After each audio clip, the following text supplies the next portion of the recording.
عن ابی ہریرہ رضی اللہ تعالیٰ عنہ، حضرت ابو ہریرہ رضی اللہ تعالیٰ عنہ آپ فرماتے ہیں ان رسول اللہ صلی اللہ علیہ وآلہ وسلم، بے شک رسول پاک صلی اللہ علیہ وآلہ وسلم آپ نے فرمایا اوتیا بفرس یجعل کل خطو منہ اقصی بصرہ، فرمایا معراج کے وقت جب مجھے معراج یعنی کروایا گیا تو میرے پاس ایک ایسا گھوڑا لایا گیا، ایسا گھوڑا جس کا ایک قدم منتہائے نظر پر تھا، جہاں نظر کی انتہا ہوتی وہاں وہ ایک قدم رکھتا، اتنا تیز رفتار، وہ براق اتنا تیز رفتار تھا کہ انتہائے نظر پر جہاں انسان کی نظر کی انتہا ہوتی ہے وہاں اس کا ایک قدم ہوتا تھا۔ فسارا وسارا معہو جبرائیل، فرمایا اس وقت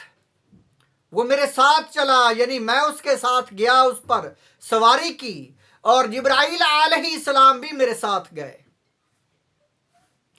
فآتا علی قوم، فرمایا ایسی قوم پر آئے، یزرعون فی یوم ویحصدون فی یوم، وہ ایسی قوم تھی جو کھیتی باڑی کرتی تھی۔ یہ عالم برزخ کے حالات ہیں کہ عالم برزخ میں انسان کیسے رہتا ہے، ہر انسان کی علیحدہ حالت ہے۔ فرمایا ایسے لوگ، ایسی قوم کہ وہاں ان کے پاس زمینیں ہیں، وہ کھیتی باڑی کرتے ہیں، وہ ایک ہی دن میں فصل کو بوتے ہیں اور اسی دن وہ فصل کو کاٹ لیتے ہیں۔ اتنی جلدی ان کی فصل اتنی جلدی پروان ہوتی ہے، اتنی جلدی وہ پل جاتی ہے، تیار ہو جاتی ہے۔ فرمایا وَيَحْصُدُونَ فِي يَوْمٍ، وہ ایک ہی دن میں کاٹ لیتے ہیں، یعنی صبح کو انہوں نے وہ فصل کو بویا، شام کو کاٹ لیا، یعنی ایسے ایک دن ہی بویا اور اسی دن کاٹ لیا۔ فرمایا کلما حصدوا عاد کما کانا، جب وہ فصل کو کاٹ لیتے ہیں تو دوبارہ پھر بوتے ہیں، اسی طرح ان کا کام چل رہا ہے۔ فقال یا جبرائیل، فرمایا میں نے پوچھا اے جبرائیل، تو جبرائیل علیہ السلام نے عرض کی، فرمایا من قال ہؤلاء المجاہدون، تو جبرائیل علیہ السلام آپ سے جب پوچھا گیا، حضور علیہ السلام نے پوچھا کہ یہ کون ہیں، تو فرمایا ہؤلاء المجاہدون فی سبیل اللہ، یہ وہ لوگ ہیں جنہوں نے اللہ تعالیٰ کے راستے میں جو ہے وہ جہاد کیا ہے، یہ ان کا صلہ ہے جو اللہ کے راستے میں جہاد کرتے رہے۔ تضاعف لهم الحسنات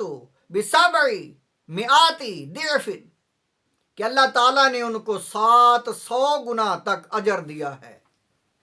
700 گنا ان کو اللہ تعالیٰ نے اجر دیا جو اللہ کے راستے میں جہاد کرنے والے ہیں۔ یہ ان کے حالات ہیں عالم برزخ میں۔ جب انسان مر جاتا ہے تو پہلا جو اسے مقام ملتا ہے وہ عالم برزخ ہے۔ برے انسانوں کے لیے سجین ہے اور نیکوکاروں کے لیے علیین مقام ہے۔ اور یہ مجاہد لوگ علیین میں ان کا مقام کیا ہے، کتنی بڑی انہیں جو کتنا بڑا صلہ ملا ہے، کتنی بڑی ان کو ذمہ داری، یہ بہت بڑے ذمہ دار،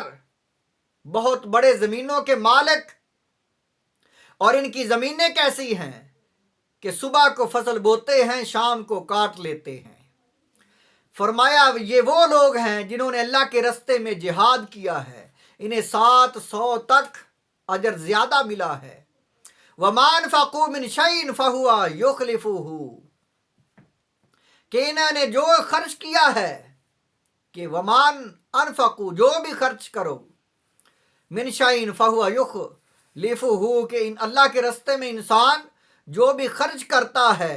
اللہ تعالیٰ اس کو جو ہے واپس لوٹاتا ہے۔ اور پھر فرمایا ثم آتی علی قوم تردخو، پھر ایسی قوم کے پاس میں آیا، ایسی قوم تردخو رؤوسہم بالصخر، جن کے سروں کو کچلا جا رہا ہے، زخمی کیا جا رہا ہے پتھر کے ذریعے۔ کلما ردخت عادت کما کانت، فرما جب وہ پتھر کو، بہت بڑا پتھر سر میں پھینکتے ہیں، مارتے ہیں سر کے اوپر، تو وہ پتھر دور جا کر یعنی گرتا ہے، تو جب پتھر کو اٹھا کر لاتے ہیں تو فوراً وہ پتھر ٹھیک، وہ سر جو ہے وہ ٹھیک ہو جاتا ہے۔ فرما اسی طرح ان کو یہ سزا مل رہی ہے، کما کانت ولا یفتر عنہم من ذلک شیء، اور ذرا بھی وقفہ نہیں ہوتا، وہ پے در پہ اسی طرح کام چل رہا ہے، سزا ان کو مل رہی ہے، فرشتے دے رہے ہیں سزا ان کو۔ بہت بڑا وزنی پتھر انسان کے سر پر مارتے، انسان لیٹا ہوا ہے اور پتھر دور جا کر گرتا ہے، پھر اٹھا کر لاتے ہیں، دوبارہ اس کے سر پر مارتے ہیں، سر اسی وقت ٹھیک ہو جاتا ہے، اسی حالت میں دوبارہ آ جاتا ہے، پھر پتھر مارتے ہیں، پھر وہ زخمی ہوتا ہے، سر کچلا جاتا ہے، پھر ٹھیک ہو جاتا ہے۔ یہ ان کو یہ نہیں، یہ سزا مل رہی ہے۔ قال یا جبرائیل من ہؤلاء، حضور علیہ السلام آپ نے فرمایا کہ میں نے پوچھا ہے جبرائیل یہ کون لوگ ہیں؟ قال ہؤلاء الذین تثاقلت رؤوسہم عن الصلاۃ، یہ وہ لوگ ہیں جن کے سر بوجھل ہو جاتے تھے نماز پڑھنے کے وقت، یعنی نماز نہیں پڑھتے تھے، کہ جب نماز کا یعنی ٹائم ہو جاتا تو یہ نماز کے لیے تیار نہیں ہوتے، اللہ کے آگے سجدہ ریز نہیں ہوتے تھے۔ آج ان کا یہ حال ہے، یہ ان کو سزا مل رہی ہے، یہ بے نمازیوں کا انجام ہے جو حضور علیہ السلام نے عالم برزخ میں، یعنی وہ مقام جہاں مر کر انسان جاتے ہیں، قیامت تک رہتے ہیں عالم برزخ میں، جب قیامت آئے گی تو پھر دوبارہ اٹھائے جائیں گے۔ یہ وہ حالت ہے عالم برزخ کی جو اس حدیث پاک میں، مجمع الزوائد میں یہ حدیث پاک جو ہے، اور یہ حدیث پاک مجمع الزوائد میں 236 نمبر حدیث پاک ہے۔ اللہ تعالی ہم سب کو پکے اور سچے نمازی بنائے، اور اللہ تعالی ہم سب کو حق پر رہنے کی، حق پر ڈٹنے کی توفیق عطا فرمائے۔